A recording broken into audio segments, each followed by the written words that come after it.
북한이 이렇게 6차 핵실험 도발을 감행하면서 국제사회 초강력 대북 제재가 불가피해졌습니다. 특히 미국을 중심으로 북한에 대한 원유 수출 봉쇄도 재추진될 것으로 보입니다. 정인용 기자입니다.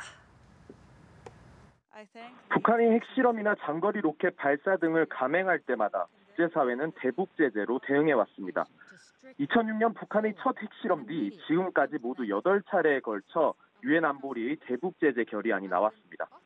북한이 이번에 6차 핵실험 도발을 벌이면서 국제사회는 곧바로 대북 제재 결의안 마련에 착수할 것으로 보입니다. 특히 미국을 중심으로 북한에 대한 원유 수출 봉쇄 등 전방위 제재 방안이 추진될 것이란 관측입니다.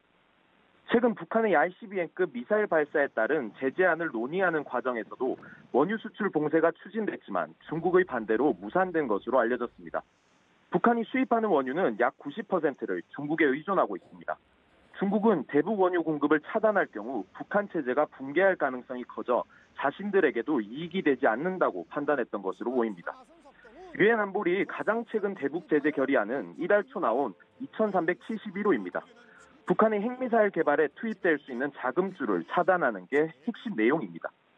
제재안에 따르면 북한으로 하여금 주요 광물의 수출을 금지했고 수산물 수출을 전면 금지하는 조치도 포함됐습니다. 우리 외교부는 당시 제재로 북한이 매년 10억 달러 정도의 외화를 얻지 못할 것으로 전망했습니다. 연합뉴스TV 정인용입니다.